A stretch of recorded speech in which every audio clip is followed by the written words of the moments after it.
Hey, this is Ross Baden with Role Playing Public Radio. This is RPPR episode 175, Itch.io. Itch.io. It is a new tabletop RPG game vendor. Well, they don't. Yeah, it's a storefront. It's basically competing now with DrivethruRPG. If you've not heard about this, great. If you haven't, we're going to explain it. We're going to go through some games on Itch. And so, yeah, I'm kind of like I'm so used to it. It's like, oh yeah, maybe not everybody's heard about this. So we have special guest Kyle from Best Pal Brigade. Say hello, Kyle. Howdy doody, everybody. And then of course we have David, the Hello, everyone. Yep. And so yeah, we'll be doing that. We do have a bit of news first. Obviously, I'm starting up a new podcast, Night Clerk Radio, haunted music reviews. With my good friend Burke, and the website should be up by the time you listen to this, and I should be able to, with a trailer and maybe episodes. We're working on the episodes, and yeah. So if you want to, by the time you listen, you should be able to find it on your podcasting app of choice and subscribe. I don't know when the first episode will drop, but we do have a trailer up, so you can get a 2-minute preview of what the kind of stuff we're going to be talking about. So yeah, if you're interested in vaporwave and dark ambient and dungeon synth and all these other weird genres, if you've never heard of them and want to learn more, nightclerkradio.com.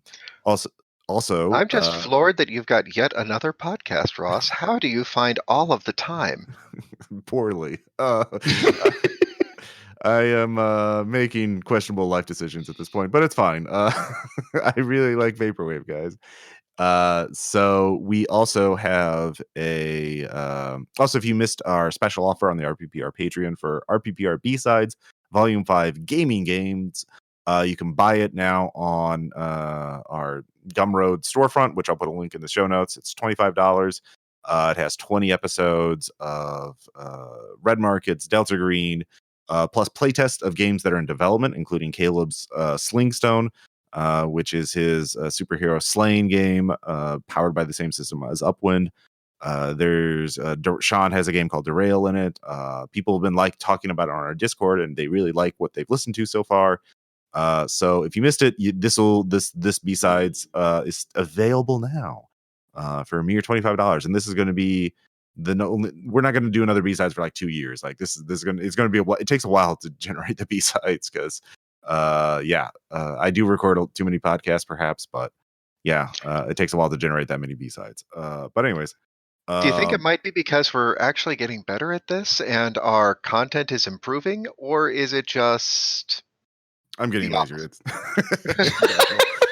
No, it's a lot of it is I mean, the B-Sides are basically games that they're good. It's just they didn't quite fit on the main podcast because they're play tests, or I just had other better games available to put up first, and then I forgot about them because we record a lot of games. But yeah, if you're an actual play addict and you need a new fix, it's over 40 hours of episodes you won't be able to get anywhere else, at least for 2 years. Then I'll release it as a pay what you want. But anyways, let's move on to the Kyle, do you have any news for Best Pal Brigade? Yeah, I mean, I guess I'm sure people are mostly here for the RPPR, but if you're interested in original Monster of the Week stuff, Kat is actually doing the keeper game master role for our Tuesday campaign, our little mini campaign before we start the next Star Streamers campaign, and it is Monster of the Week, and it is so freaking charming, and she's so good at it. So if you ever wanted to see Kat GM, now is the time to pop on into one of our streams at twitch.tv/bestpalbrigade. It's a good time. Yep. And I'm gonna have to check that out. Yeah. Oh, dude, she's crushing it. It's so good. Moving on. So basically, probably in the last 2 years, year and a half, there's an indie store. It started as a basically indie video game storefront, sort of if you want to do really unusual video games, you didn't want to put them on Steam. Itch.io or Itch.io, whatever you want to call it, was an alternative. And but they started making you could also upload PDFs because they're digital files, obviously. And so they created this whole. They've been moving into the physical, what they call the physical games market, which are tabletop games. And so in the last year and a half, 2 years, a lot of indie tabletop RPG designers have been publishing on itch instead of, or as an either putting on both DrivethruRPG and Itch.io, or just on Itch.io.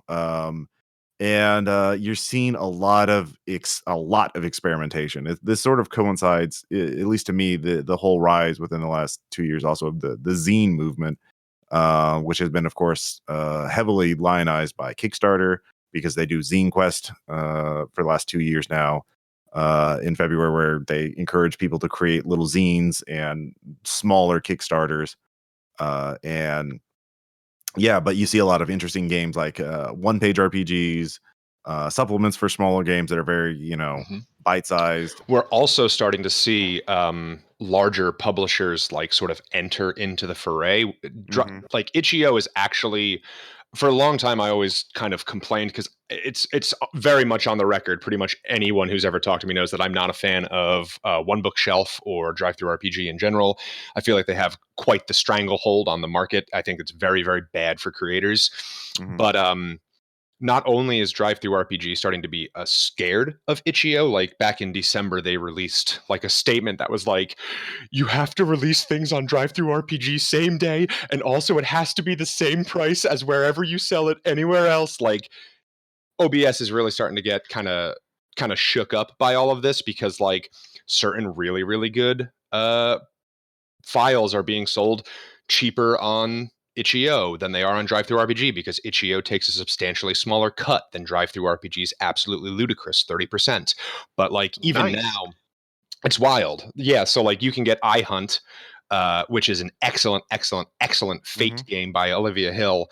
You can get that on Itch.io or on Drivethru, and I know I bought mine off Itch.io, and Fred Hicks has within the past, I think, 2 months, maybe 3 months. I had the exact number before, but uploaded basically all of the Evil Hat stuff onto Itch.io, so you can get it there as well now. So it's not just the small indies going in, but we're starting to see a lot more support from, I guess, the equivalent of like AA publishers, because I would consider the Fate line pretty high. I would say Evil Hat is like a mid-sized company. Like, I mean, the AAA in tabletop games would be, well, it used to be Final Fantasy, Wizards of the Coast. Yeah. Well, that's what I'm saying. Like, I would call Evil Hat AA, not AAA. Like, they're not small schmucks like me, but they're certainly a recognized name. Yeah, that's that. No, for sure. And yeah, it's something like, I know for my next RPG project, whatever it's going to be, I'm certainly going to publish. My thing right now would probably be publishing to both. And for sure. Yeah. And as a complete non-publisher, I'll tell you, I stumbled onto it because there are certain niche games that don't get released all over the place. I stumbled onto this looking at a specific gay dating sim that got backed on Kickstarter, and I stumbled into it entirely for the electric games. But then I found myself coming to Itch.io and grabbing a bunch of little bitty one-page games that people said, hey, I put this together. Like Honey Heist would be a good example. There's Honey Heist and a lot of the clones that first started showing up on Itch.io. Yeah, and it plays into that zine stuff that Ross was talking about before. There's a dearth of content, and you see it's mostly hyper focused niche stuff that really wouldn't get the exposure that it needs on DrivethruRPG, because most stuff on Drivethru gets kind of like swept under the rug by the deluge of content that gets posted there. I mean, part of that I think is also Itchy. It like DrivethruRPG. There's just a much larger catalog, like probably 10 times as many PDFs listed on DrivethruRPG than they are on Itch.io, and so it's harder to. And also, DrivethruRPG's interface could use some work in terms of being able to filter and search. And I think Itch.io's got the nod on that one. Yeah, it does. And I think, part of that is the also Drivethru. Basically, smaller publishers over the years have flooded the market with like these 99-cent PDFs and stuff like that. The race to the bottom approach. Yeah. But yeah, And like even on drive-through, they got rid of on the landing page. They got rid of the newest content. They've replaced it with newest community content, which is only stuff associated with like the guilds and things like that, or the newest free and pay what you want. So if you want to sell a PDF for, $5, you're not even going to show up on the main page unless you're already established, like you could get most popular under 5, or you're selling for free. yeah. It's very, very difficult, and itch doesn't have a lot of that baggage. The trade-off is that it's not a very focused marketplace because you can get video games and books and all kinds of stuff there, but it's a trade-off a lot of people are seriously considering now, and Yeah. we can see it slowly changing the marketplace. Yeah. Have you used it for Best Pal Brigade stuff? Yes, just recently because, like I said before, I wasn't sure if itch was a real competitor until what happened in December, I think it was, when drive-through started to get really, really shaky. Currently, we have Savage Tokusatsu up on itch.io, and we're looking to put basically all of our future products and back catalog onto itch.io, just to sort of get it all out there. So like we'll be putting Volterra, Star Streamers, Cut Off. We'll be putting a lot of our stuff up there moving forward now. Okay. So in terms of just the back end interface and stuff like that, like as a publisher, what has the experience been substantially better than DrivethruRPG? About the same, worse? Like, So, having gone through this process on quite a few sites, like Gumroad, what is it, the Open Game Store, Drive-Thru, and Itch are the main 4 that we focused on. Of all of them, unfortunately, the best backend is still DrivethruRPG. Like, it has problems, but it is so much easier than say Itch. Like with Itch, you can go in, you can upload your new project, but the actual process of sort of like going through and generating the pages does take longer than it does on drive-through, because I've managed to sort of standardize our uploads to it by creating various templates that I can just automatically apply to our uploads and then modify, whatever the words I need to modify out of that template for the new product is. It's not difficult, but I have a sneaking suspicion that as I get deeper and deeper into itch.io, the process of like updating PDFs when we do like rule fixes or add additional content, like I have a feeling that might be a little more difficult than some of the batch editing abilities that the back end of, say, drive-through has. Yeah, I mean, drive-thru does have a lot. Yeah, because it's a more established thing, does have a lot more tools for publishers, or it does have a lot of tools. I mean, again, I haven't used itch.io as a publisher yet, so but it sounds that kind of makes sense. Itch.io is a newer platform, so they haven't as much time to develop the back end. I do remember seeing tweets of indie RPG writers or designers wanting to be like, "Hey, itch.io, it'd be really great if you could have revenue sharing built into the back end, so I don't have to manually pay out royalties to my co-designers, because that is a feature in DrivethruRPG. You can just like give out like this person gets 30% of the profits of this PDF. The one thing I wish that feature had on drive-through was the ability to pay out to PayPal accounts, because right now, if you do royalties, it only goes to their drive-through account and then they withdraw it sort of on their own. So for me, who like we do some revenue splits for royalties with some of our artists, it sucks because not a lot of them have drive-through accounts. So like it's an extra step. So if there was PayPal integration on either platform, that would be wonderful. Okay, yeah. Fair enough. Yeah, getting paid is an important part of this process, to actually and making it easier is certainly a benefit. So I mean, itch.io still has growing pains. Like it's still trying to figure out what it wants to do and like what kind of features it can add. But yeah, I think it's a good sign to the market that there is now someone's like, hey, it's worth to compete with this market to try and get the RPG PDF market. And it certainly led to a lot of games that wouldn't exist otherwise. Because I think, yeah, the aesthetic of itch.io has created games that you would never see prosper on DrivethruRPG. They just disappear if anyone even bothered to do that. So basically, I asked both of my guests to pick 2 games each to review, so that are on itch.io. So I'll start with a one-page RPG called Crash Pandas, and Crash Pandas is a where all the players. I'll just read the intro because again, it's one page. Make a raccoon. Why are you, a raccoon, entering the world of illegal street racing in Los Angeles? Are you a wide-eyed rookie or a grizzled veteran? Are you in this for love, fortune, fame, or justice? Are you an undercover cop? Who's your human rival? Do you know? Do they even know you exist? What's the conflict in the heart of you that spurs drama? Write a short origin story for your raccoon and give them a name. And so basically, the idea is all the players are raccoons, and they're all working together to pilot a car during illegal street racing in Los Angeles. Sold. And yeah, Yeah, I'm game in. about exactly.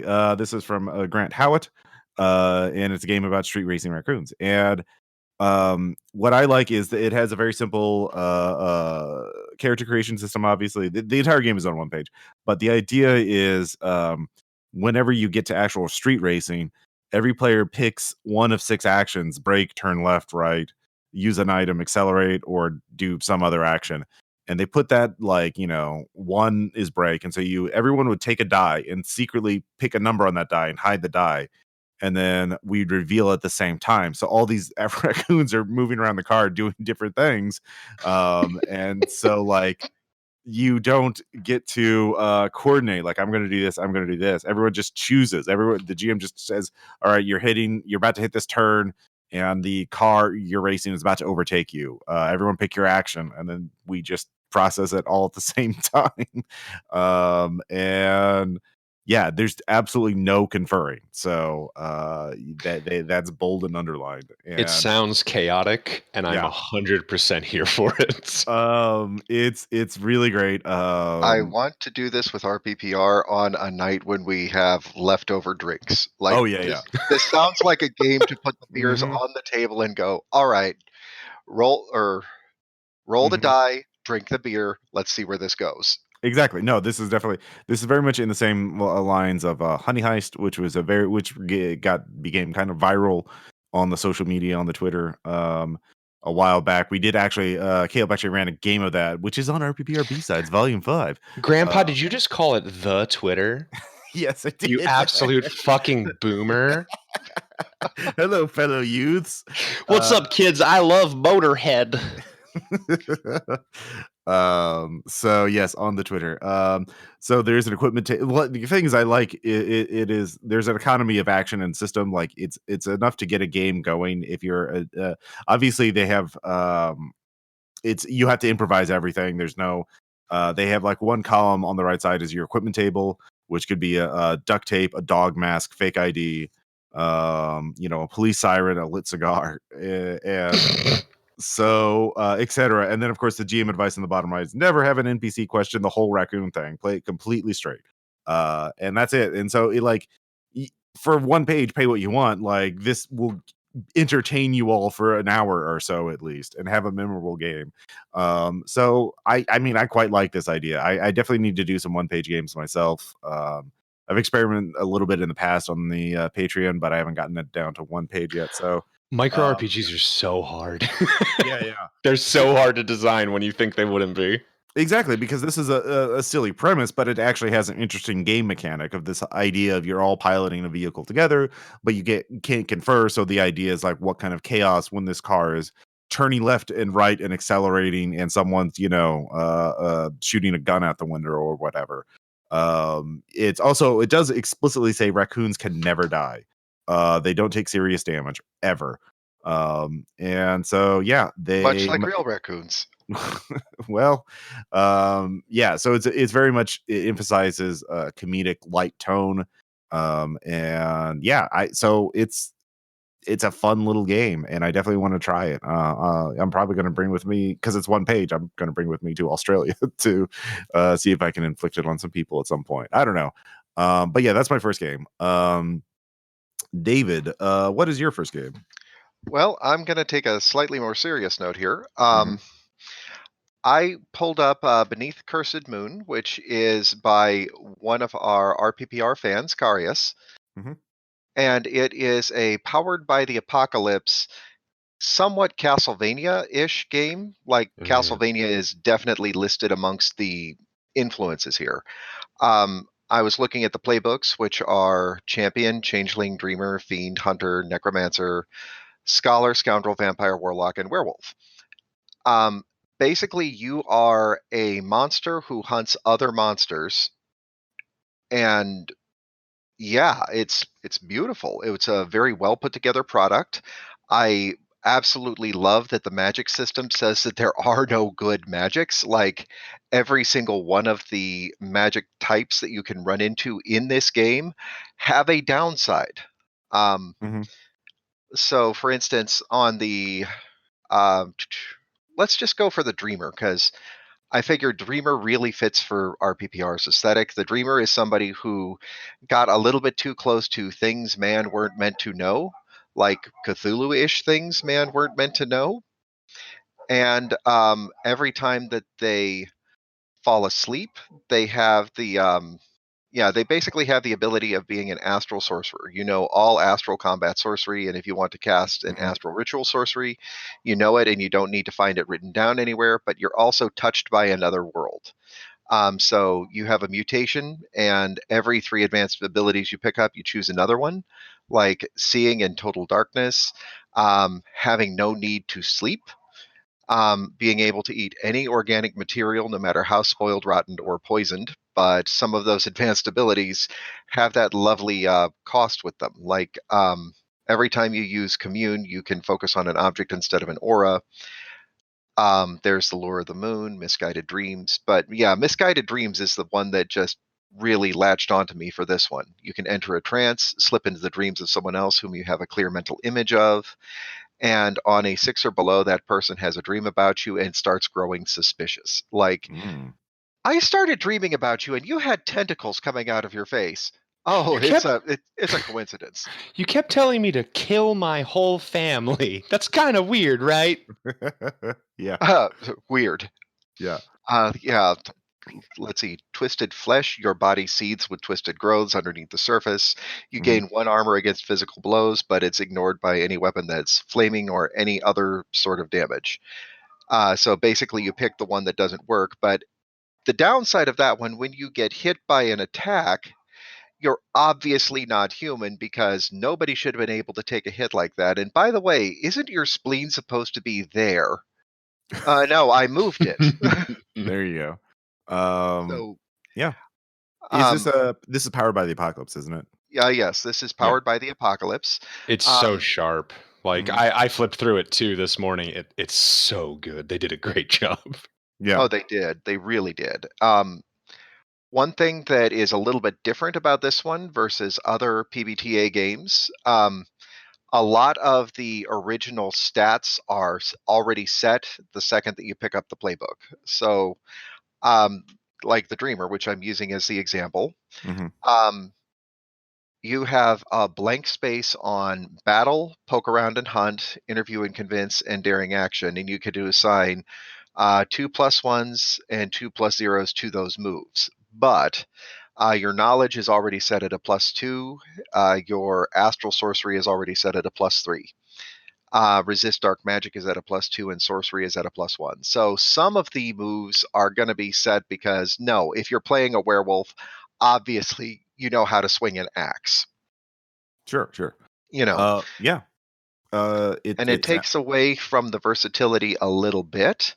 Mhm. But on the other hand, um, I think that it adds a certain amount of flavor because you're starting out with that lack of versatility, but it does lock you into the role a little bit better than some of the other games. Mhm. Having played Monster of the Week, I can tell you that no 2 people's champions are going to be exactly the same. No 2 people's divine are going to be exactly the same. But in this case, you have 3 slots to put in or 4 slots depending on the playbook. Like in this one, if you are playing a fiend, your knowledge is always going to start at 0, and your sorcery is always going to start at 0. Mhm. So it Yeah. takes away a little bit from the versatility, but um, for what it is, it's amazing. Yeah. Like it's one Aren't of the few there that I. sorry, aren't there rules about like generating the castle or the dungeon? I actually did talk to Carius about this. I think he was uh mentioning that, but I'm not sure. Maybe I'm thinking about another game, but Was there something about generating a weird, messed up castle in it? I believe so. Yeah. I mostly fell in love with the equipment list and the list of monsters Mm-hmm. more than anything else. I breezed through the setting, and since I've got it right up here, Mm-hmm. let me shut down this little cat's browser game that I also got on Itch.io for free. Sorry, No, it's I am fine. addicted. I just have to say there are so many of those little bitty niche things where it's, oh, hey, this is a free play in browser. Would you like to put these cats in a nice little home? Yes, I would. And Yeah. then 3 hours later, you're like, where did the time go? Yeah. Yeah. But yeah, adventure ideas. There's a bunch of like 3 pages worth of adventures just Mhm. right on the list. A doppelganger impersonates one of the heroes or a close friend, trying to destroy their friendships or committing crimes in their guise. A Mhm. slaughter demon has made its home in the tunnels beneath the city. A Scylla is attacking boats that pass through its waters, and some have turned to feeding it sacrifices for its blessing. Um, all of those are just right in the thing. Yeah. Views of monsters, it goes without saying that the majority of people are afraid of monsters. There is no friendly demon next door, which Mhm. makes life a lot more difficult for a fiend than it does for, say, a necromancer. Um, Magic is rare, dangerous, and Yeah. sinister. The one thing that I like about some of the monstrous entries in, I guess, whatever the equivalent to like the bestiary section would be, is that like when you Mhm. look at the uh, abominations, you can see like they have types, but it's like abomination, lord, warrior, and minion. So it sort of breaks down and gives you a very quick, very immediate like recognition of like, oh, just by being like an abomination lord, I know that this thing's going to be hella powerful, as opposed to just like a minion, which I know I'm going to be able to throw at my group in like large waves of getting their ass beat. Mhm. Oh, yes. And there are some of them that are definitely like there's the Flying Polyp, which is Abomination Minion Max Harm 2. If you look at the people section, you've got civilian, hunter, and militia. So you've got 2 different minions and 1 warrior. So yeah, you don't really see humans as being the bad guys. No, there's legit bad guys in this thing. There's just monsters. Mhm. But Yeah. considering that it's got its roots in Castlevania, that's kind of the thing. Yeah. Evil overzealous church, but also a shitload of demons just everywhere. You know what Castlevania season this 3 coming to Netflix this summer. Oh, I'm so excited. Oh, yes. It's like, you Uh, know what we really need here? We need a warrior of some kind. You can filter it for warriors and just take your look and go, mhm. oh, I can throw in a wolf, I can throw in a werewolf, or I can throw in a minotaur. Which one fits best for what I'm doing here? So Mhm. yeah, it's a very crisp product. I love it. Yeah. I I can't do say know enough. Carius. Oh, sorry. I do know Carius is working on it still, and might be doing a Kickstarter for it in the future. So if that happens, we'll keep you up to date about it. But Well, I'll back yeah, it for sure. yeah, Like bet I'm in. yeah. Yes, So likewise. mhm. Moving on. To Kyle. What was your first game? So I'm gonna go even bleaker. Uh, I'm gonna go with Dusk to Midnight by Riley Rethal, and it is. I wouldn't quite call it a micro RPG. It's only about 10 pages of actual rule content. It is a custom system game, D6 based, um, that focuses on mech pilots in a losing war, and it's very vague and nebulous. It leaves a lot of the world building to you, but that's kind of the whole point of the game. Is that like there's no winning this, and the outcomes for this are bad in all regards. Like one of the core mechanics of the game is like you only have like 3 or 4 skills in addition to like your relationships with the other people. And when you choose to like sort of undergo whatever mission you want to do, even if you succeed on the roll, you still lose because depending on the task you're doing, you're either going to add a point of disillusionment or a point of resolve. And when the first one of those tracks to fill up, basically signals the end of your character. If you fill up disillusionment, you basically have like a desertion outcome. You're just completely done with all of this. You see the futility, the pointlessness of it all, and you desert. Or if it's resolve, then it's kind of this like ultimately futile, but like still kind of very like what's the word for like military worship, like death in battle aesthetic, where now you're just like dead. And it's all about like the interactions between the pilots and like role playing the building up of these two bars. And it to me it seems like a really good game for if you want to have a group of people come over and play a game that might not be like laughing out loud fun, but like a game where you're gonna collaborate and tell us a serious story, the exact opposite of say raccoons driving a car all together. It's an First off, how excellent dare you? How look, dare man. you? We have a This is not serious. we have a gradient here. It goes to raccoon to gothic horror to just bleak hopelessness. But yeah, it's very, very good. I'm a big fan of Riley's work. She's very talented. Cool. So can you tell us a little more about the mechanics of how this works? Sure. So your stats are 1 through 6, and they sort of represent your emotional attachments. Like 6 is, I believe, like the strongest feeling like associated that you can have with something, and 1 is like the strongest negative attachment with it. So you have 3 actual stats: war, mech, and skill. So war is your relationship to the war, mech is your relationship to your mech, and skill is like the special thing that you're good at that has kept you alive so far. And then you also have stats for each of the other pilots on your team. And as the game goes on, you break it across in scenes, and you roll your die to sort of determine your outcome. And it has mixed successes, from failure to grim success to success, kind of like a lot of powered by the apocalypse and powered by the apocalypse like adjacent games.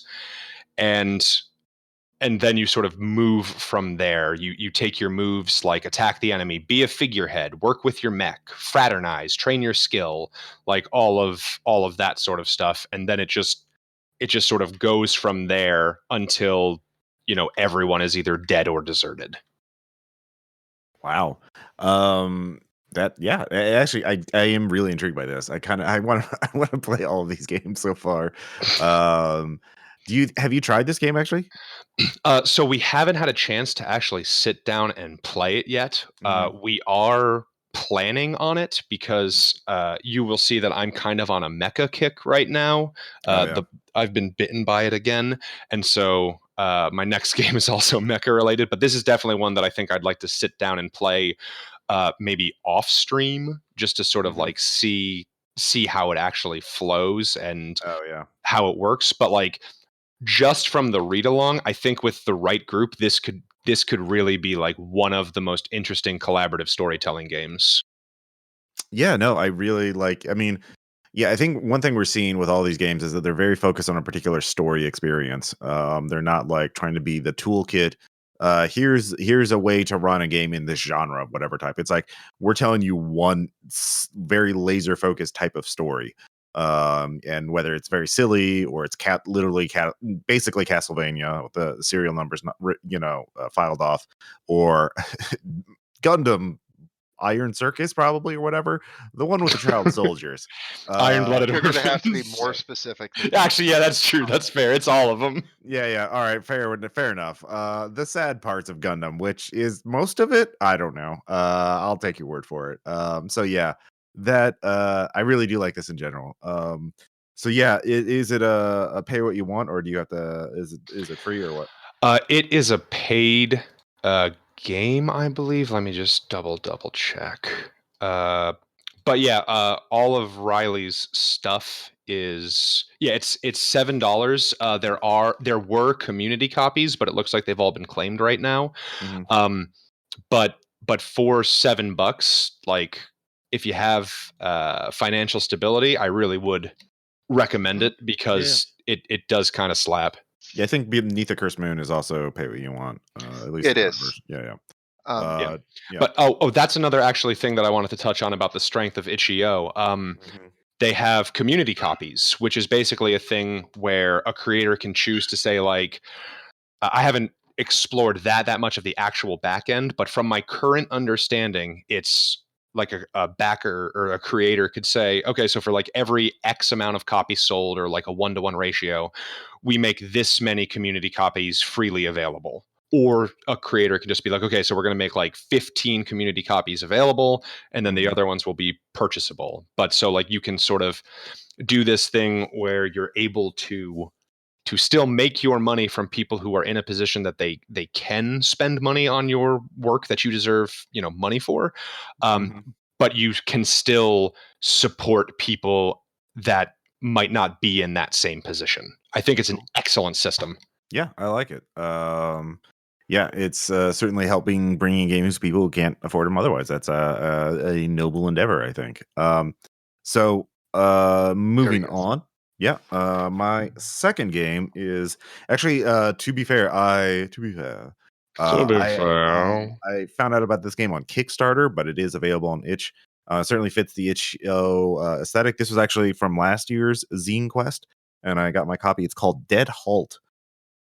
I've not heard of this. Yeah, Dead Halt is a game about people trapped in a hotel who have to crawl through it and do missions to survive. Which, well, wait a minute. Does this fit Ross's aesthetic? No. I don't think so.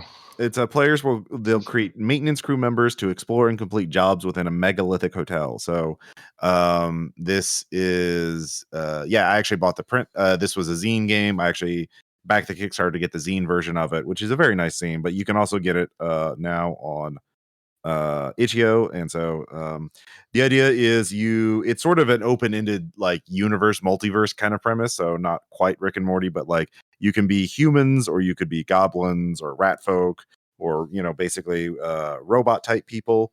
And there you basically start it's a very particular setup because it's 1996, it's before Y2K, and so it's got a obviously very 90s themed. And the way you start the game is like everybody's at the bar, and the bartender asks you, "Oh, would you like a drink or something to eat?" And as the players fill in their ID cards for their members, and then as they generate their characters, the bartender asks you all questions to sort of figure out, to sort of establish everybody and where they are. And then the bartender, once everyone's done with character creation, and they have their ID cards, then he offers you a job, and you go through the elevator and you wind up anywhere. Like the idea is every floor of the hotel could be a separate universe or whatever. This rips. I'm looking at the page right now. This absolutely rips. I love like the art style. Oh my God, Ross, you picked a winner. Yeah. It's got a simple base D6 system where you roll a pool of D6s and you're looking for 4s or better for successes, and and the number of successes you get determines how well you do a thing, whether it's fighting or skill checks or whatever. Items are all weird. You can get different mods to upgrade your character. You can use magic. So it's a big fantasy thing.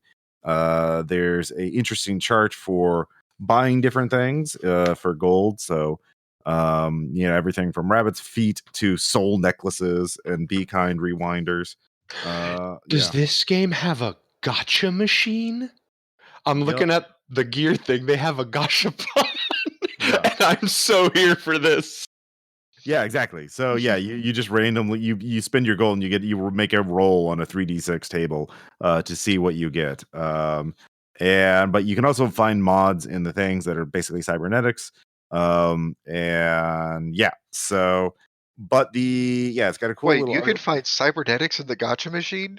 Ah, dang, I was hoping I would get a Be Kind Rewinder, but now I've got a Cyber Eye. What am I going to do with this? Well, the mods are a separate thing from the gotcha. You can get dynamite or guns or magnets or any kinds of fun things from the gotcha machine. You have a lot of interesting choices in here. and the adventures are just basic, go do a mission for the guy. So like Duran gives it, for example, Duran gives the crew a map of a overlanding trail on floor 71. Find the whereabouts of 2 missing hotel guides. And then so you have to go to this floor and find these 2 missing people. So it's basic RPG dungeon crawling type, basic stuff in terms of the mission and the structure, but like the aesthetic is very cool. And like the art style, it's got a very zine aesthetic. Now to be fair, I also backed this at the luxury level where I also got a soundtrack, which the writer had the head designer had done a year before he started the game, but it's got it sort of a vaguely EDM / vaporwave feel to it. And now, also, why on earth would you back that, Ross? I can't think of one reason. Yeah, all right. I also got an art zine, like they did little sketches and sent that to me. They also, their cream of the crop though was that they sent me a 3.5-inch floppy disk with an exclusive adventure on it. So I had to get a USB no fucking floppy way. disk reader in order to get this fucking adventure. That's so cool. Yeah. So it was very extra. So I also want to run this at some point. I don't know when, but it's creating its own kind of story. And it's more, it's just like, hey, let's get together, throw some dice, fight some monsters, get into some wacky shenanigans. The story is very, it was the hotel was started at construction in 1888, and then it continued on, and then they built this an artificial AI in 1984 called Fortra, but then it disappeared, and then it's just this huge impossible. Yeah, I get kind of a Douglas Adams vibe to it a little bit, just with magic as well. So yeah, no, I quite enjoy it. But it's I just had to get it. It's very much a mega refault for me. This hole was made for me. But yeah, it's definitely not what I'm trying to do with Ruin, although they both take place in magic hotels. So god damn it. Bro, it's fine. You have passion. I think that's a good thing. Yep. I honestly think that this one was one that was made for Ross, because as I'm sitting here listening, I'm just kind of ticking off the mental Ross checklist and going, yes, yes, yes, and yes. The only thing it doesn't have is Cthulhu Mythos, but I think that I kind of heard shades of Carcosa in there. We can find a spot for it. It opens to a multiverse. Yeah, no, it's not. It's a fantasy adventure game. It's not horror, but like you can easily throw in those elements because they specifically say, have them go wherever you feel like. Could be the world of D&D. Throw in adventures from other role. It specifically advises you to steal adventures from other systems and run it in this. So like go do this. Yeah, go do this Spelljammer adventure. Basically. Yeah. So. Yeah, no, it's a fun little thing, and I like it. I like its aesthetic, and it's not on my top priority of games to run, but it's certainly on that list of games to run. Because it doesn't seem like it would be very hard to. Because again, all these almost all of them use D6s. There's I think a lot of it, there's a strong preference towards very simple D6 based systems. I think that definitely ties back to like the. Not only like accessibility, because it's like you can just open a board of Monopoly and get the D6 to play these games. I think that like ties into the community copy thing that we were talking about, and just like the general itch.io to me is very much a marketplace for creators that are staunchly anti D20. Like they want you to try other games, and it shows all over the design of these games. Yeah, definitely. The community copy making emphasizing accessibility and ease of play versus getting special dice. I can see that, but also anti D20. Yeah, I think there's a strong I haven't seen there's nothing on itch.io like these. Like you mentioned the guild programs earlier, which is. For those that are not aware, like it started with D&D, but it's moved on to a lot of the bigger publishers are doing like, oh, here we'll license out our settings so you can write adventures and we'll take half of your money. But give us 50%. Yeah, or 40%. Like, And but also all of the rights to what you create. Like the Genesis Foundry was mhm. like, yeah, anything you put here, even if it's your own creative thing, that's ours now. Like that's our IP. Thank you. Yeah.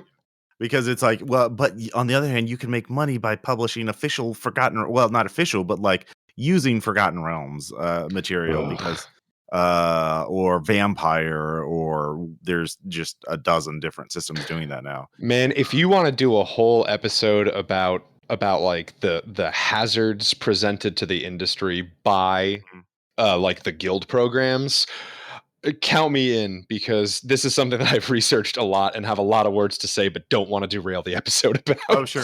That's a good idea. Listeners, if you want to hear that episode, let us know in the comments or in our Discord, and I'll certainly keep that in mind. Because, yeah, examining that, what kind of content's out there, do people actually get a good rate? Do they get paid adequately? Because obviously, at least with D&D, you're getting in front of a lot more eyes, so you might justify the atrocious royalty rate. But yeah, Ugh. that's definitely worth an episode to examine.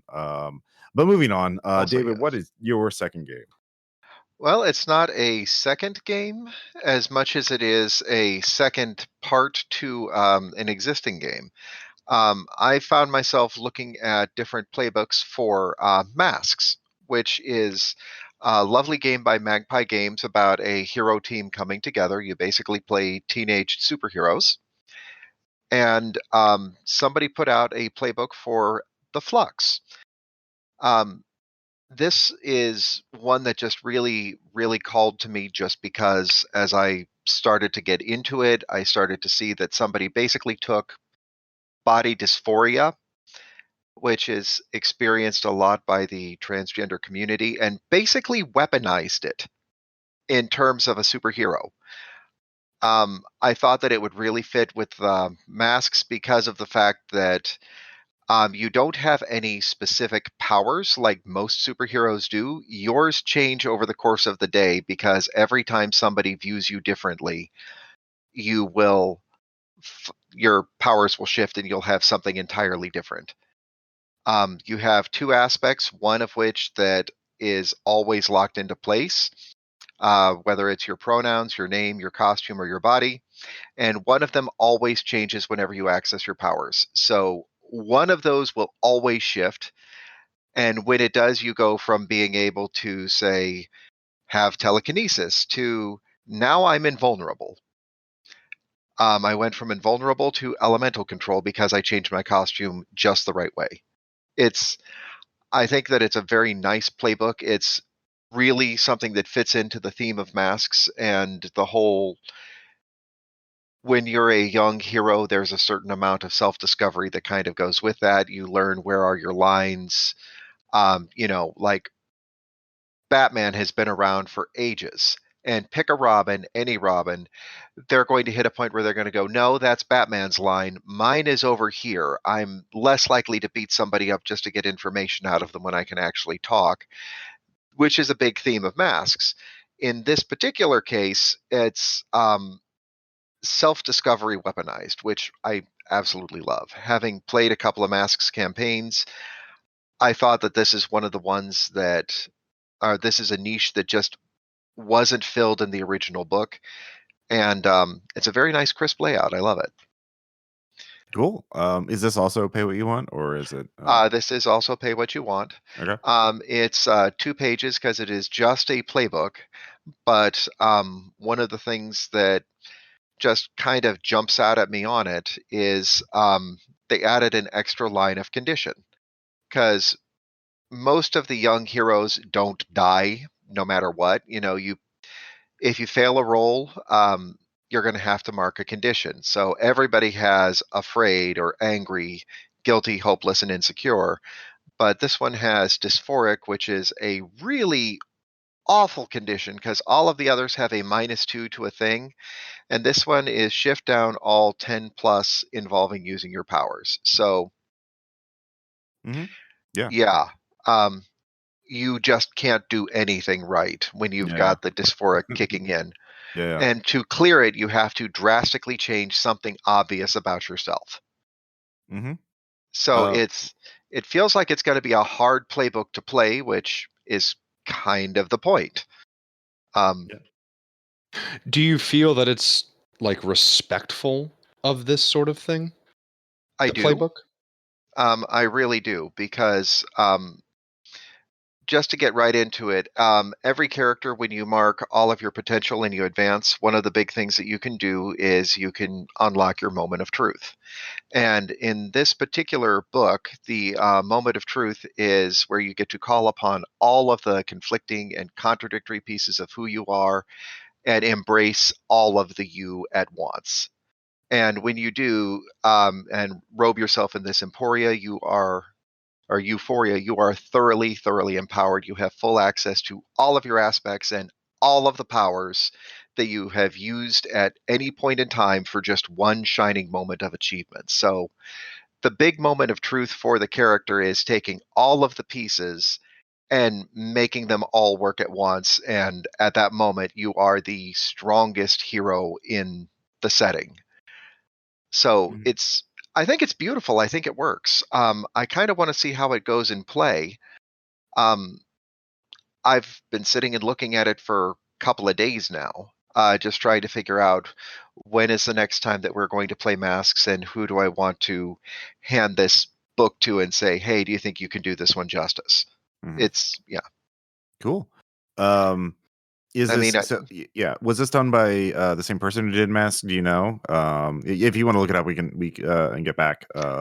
Yeah, I but do not believe it was the same author as Masks. No, so yeah, it's entirely a fan creation. oh, it's a fan creation. Okay, so Mhm. that's it. I wonder if the Mask developer has, like, if they've like said, oh, please do this, or doesn't know about it, or what that situation is, because like Based on what I know of Magpie Games as a whole, and what I know about the book itself and the way that it reads, I think that this is something that Magpie themselves would embrace. Like, right, it definitely fits within their MO. It's not a case of oh, how would I word it? It's not a case of, hey, White Wolf, we're going to embrace all of these wonderful social justice things and vampires thoroughly, thoroughly bad. right. No, well, yeah, but Yeah, like we were just talking about the guild program, the DM yeah, guild this program is for drive through, but like Yeah, like if someone had to go through, because I know when we got our license for Monster of the Week, I think we might be one of the only licensees for Monster of the Week, but like there was a whole process that we had to go through to like talk to Michael Sands for that and stuff. So do you think that this is like officially licensed, or is Masks like OGL Creative Commons? Like, is there something like that to it? I don't think that there's any OGL just because it is kind of a smaller thing. mhm, Um, mhm. but I think that this is a fan creation that they would be able to get behind. I love it. All right. No, cool. Yeah, and yeah, like smaller content being released on itch.io is always very cool. And So granted, it's not the one that I immediately thought we need to find, which is a bunch of raccoons piloting a mecha. But yeah, yeah. it's. I also want to play a bunch of raccoons piloting a mecha now. Well, oh yeah, yeah, no, no. Well, the raccoons are street racing, but now I kind of want to do the mashup of Dust to Midnight, Crash Panda edition, and we'll see how that goes. Anyways, Kyle, what's your second game? My second game is like I said, I'm sticking to the mecha uh, stuff. I chose Beam Saber, which is a forged in the dark uh, mecha game, basically. Hmm. It's by Austin Ramsey, and I believe it is going to be going to Kickstarter early March, and it is pretty damn cool. So, like I said, it's forged in the dark, which means it comes with a variety of playbooks, tags, like the roll a pool of d6, pick the highest one system that Blades in the Dark is sort of known for. And the PDF that I have is just the playtest document right now. I believe it's version 0.5. So there's like no graphic design, there's no interior art. Actually, there is a little bit of interior art, but it's few and far between, and none of it's like really colorized or anything like that. But the actual system itself, for me, as someone who has long struggled with like how to make a mecha game fun without it just being completely like fuck rules, or without it being like Mechton Zeta, where it's like here's 3,000 rules you need to run your robot correctly. I feel like Beam Saber hits what Powered by the Apocalypse and its derivative systems like Forged in the Dark are good at, which is here's a little bit of rules, but a lot of it is like common sense and narrative stuff, and I'm super duper down with that. Me too. Cool. Yeah, yeah. Yeah, I do like seeing more Fortune in the Dark games. There have been a couple that have popped out. Bands of Blades, Scum and Villainy, Mutants of the Night, I believe. And yeah, but like getting to see like Mecha, it does seem a really good fit for that system. It works so well. Like they have the two basically like tiers of play, like the pilots and the vehicle scales. And it's really flexible with like how you can build your mecha, because it's a lot of like tag based stuff. But really it doesn't have to be a mecha game. There's a lot of like love letters to giant robot stuff in here. Like there's plenty of like Gundam, Transformers, Macross references. But like it's not in your face or anything like that. And a pilot can sort of drive or operate really any machine that requires a pilot is considered a vehicle in this game. So like you can do super robots, realistic robots, or you can do a game completely devoid of mecha elements and have it be like, like a tank, starship, truck if you really want. It's super slick, it's super sharp, and overall, I really like it. And I think that there is a good amount of differences within the system that make it distinct from Blades in the Dark, or say like a Scum and Villainy, but not so much that you have to like not so much that Blades in the Dark players will be completely in the weeds when they're reading it. Yeah. Yeah, I'm looking at the sheet, the page for it right now. It does look really cool. I do also, yeah. How much does it cost, Ross? It costs $3,000. I think that's I don't I think they're saying we don't want to sell it right now. That's what happened. So it was $30, and people kept buying it, and so eventually the dude, like just recently, was like, "Please God, stop buying it! Please buy it on Kickstarter! Please God!" But so the way we got it is we shot him an email through whatever the channel that he wanted it was, and he was like, if you do a podcast, if you do a stream, hit us up and we'll hook you up with the beta copy. So that's what we did. And so we're going to be running Beam Saber on our stream sometime next month when it's live on the Kickstarter. And I'm super excited because no one in our group, except for me, has really played any Forged in the Dark stuff. So I'm very excited to introduce it to them. Yeah, after running Scum and Villainy like 6 or 7 times now, I really like the system. It's super, super sharp. Yeah. I love it. It is. I actually realized though, by looking at Beam Saber, I've actually had an idea for an RPG for a while, and I realized just now, as we're recording this, that Forged in the Dark would be the perfect system for it. And it actually would be a giant robot game. Well, it would be not just giant robot, but also kaiju. And like the idea, Hell yeah. But the idea is that each player is not a giant robot or a kaiju. All the players are all just the human-sized people who support the giant thing. So like maybe one person is the pilot, but maybe it's not. Maybe it's a Godzilla situation, and like so one person is the kid who the bonds with the giant giant monster. Yeah, and I then love one person's a scientist, and then one person's the secret agent, and they're all like dealing with the threats that they can deal with because oh no, the bad guys have this giant this Godzilla killing weapon. We need to go deal with them. Oh, these aliens are invading our government, and like blah blah blah blah. So like the whole thing is supporting a giant monster, which is obviously what is the squad, or that's what I like about Forged in the Dark, is that like every player is part of a larger whole, which has its own character sheet. Like in Scum and Villainy, it's your spaceship. In Blades in the Dark, it's your gang. In this, it's your squad. In Beam Saber, it's your squad. your squad and Yeah. like you have your forts similar to your hideouts from Blades in the Dark. Like it's very, I'm very excited to sit down and run it because I feel like it's a hefty document. Like it's like 360 pages, but what was it like? I wrote the numbers down. Like only about 250 pages of that are rules, with a large chunk being the playbooks, and then a lot of it also just being stuff like, oh yeah, I played Blades in the Dark, like I know these rules. So it's actually a pretty easy learning curve for people who have played games like this before, and then you can sort of just make your own fluff as necessary. Yeah, but now I just need to go start writing. Like, I'm working on Ruin. Oh wait, what about a new RPG? Definitely that meme of the guy looking at the other girl, like, ugh. That is something that I am intimately familiar with. It happens to every designer.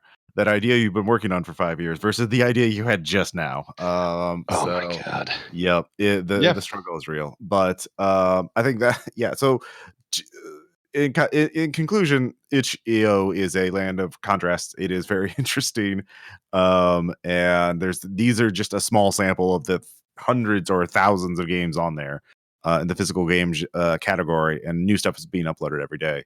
And we'll do, if you all like this as a listener, let us know. We'll do more itch.io surveys of games, both one-page supplements and whatever Forge in the Dark or Powered by the Apocalypse games we can find, or whatever else. But when we come back, we'll have shout outs and anecdotes.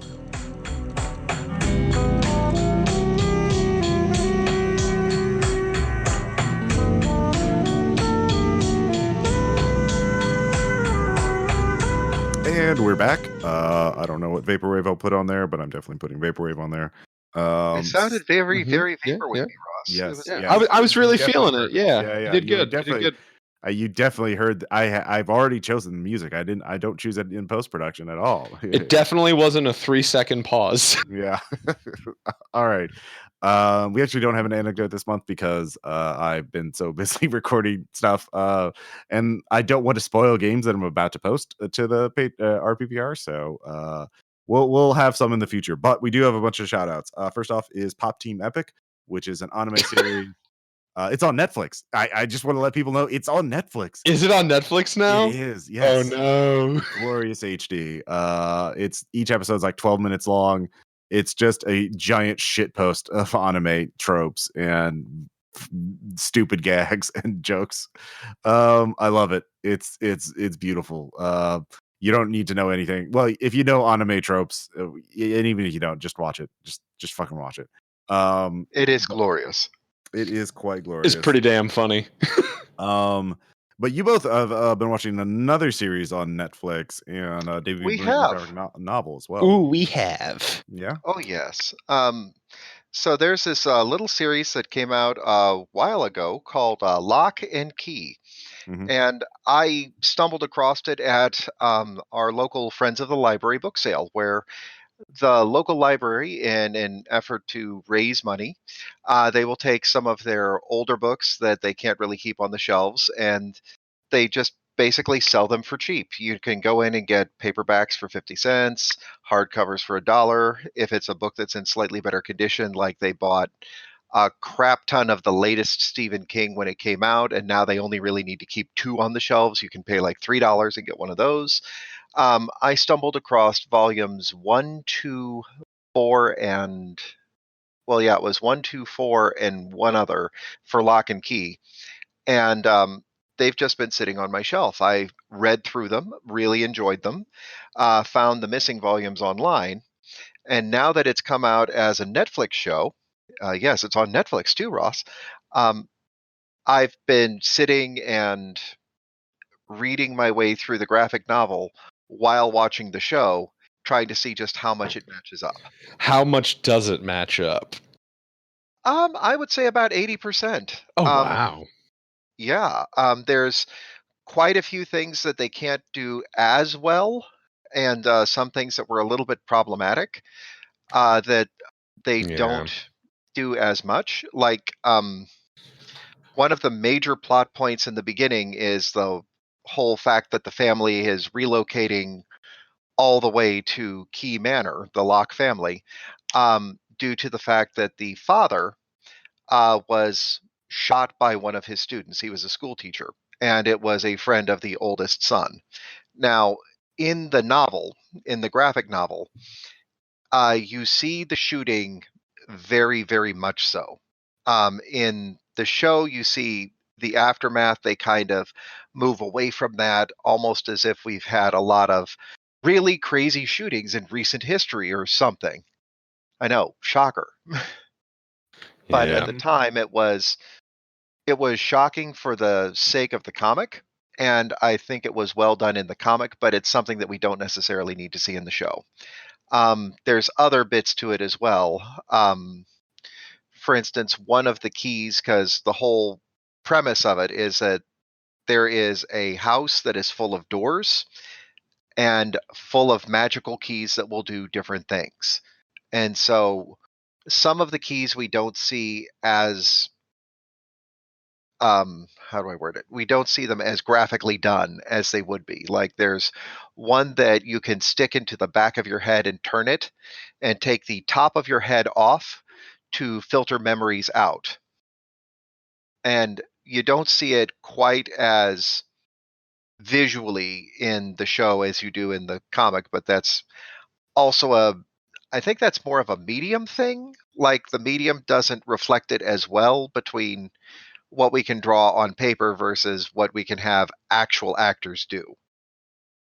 Yeah, If that that makes sense.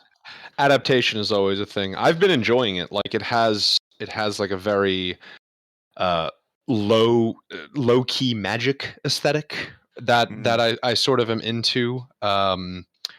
It's been very enjoyable. In fact, like my next one was going to be one of the creator Joe Hill's. I was watching one of his other shows, and because I watched that, my next shout out, I started watching this, and both stories have problematic elements, but I've enjoyed both series is enough. And I'm on like the last episode of Lock and Key right now, and if you have Netflix, it kind of like, tell me if you agree on this one with me, but it kind of feels like it's almost like a kids like a kids like horror show, but then very very quickly we'll snap to like, oh, some horrid shit just happened real suddenly, and then, oh, I guess we're just moving back to watching this precocious child run around his house.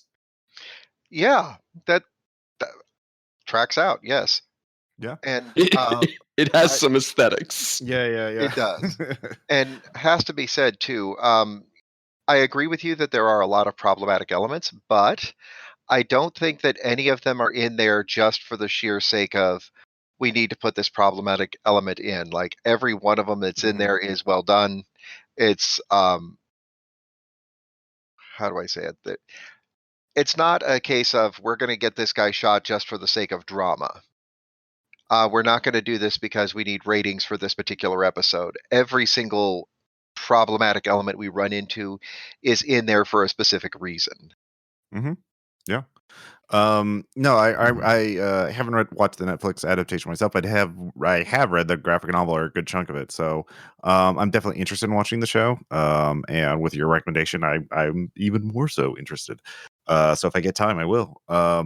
But moving on, Kyle, What's up? what we Well, got? I guess I'll go first. We'll keep it in line with Joe Hill. I was looking for something to put on in the background while I was doing some like graphic design, and I came across one of the goofiest titles for a series I think I've ever seen, and I was like, okay, this has to be terrible. I'm going to put it on. It was called Nos 4A2, spelled like a license plate, so like NOS, the number 4A, and then the number 2, Nosferatu. And the description of it, it's on Hulu. The description of it is so fucking buck wild that I thought that I was having a fever dream, because it's like, a girl with the magic power to find anything that's lost contends with a car vampire man that takes abused children to a horrid world called Christmas Land. I was like, what the fuck? And it's also called Did you really Nosferatu. say a car vampire man? So the dude's like a vampire, but his vampire fangs are a car. It's really good. I know it doesn't sound good, but it's really good. You I've have actually heard piqued of this my series. I interest. saw the trailer for it, and it is the most Stephen King thing Joe Hill has ever done. Joe Hill loves, because like both Lock and Key and Nosferatu are set in Massachusetts. This motherfucker loves Massachusetts as much as Stephen King loves Maine. Yeah, by the way, Joe Hill is his son, so yeah. For Oh, for real? Yeah, you didn't know that? Yes. No. Yeah. Shit.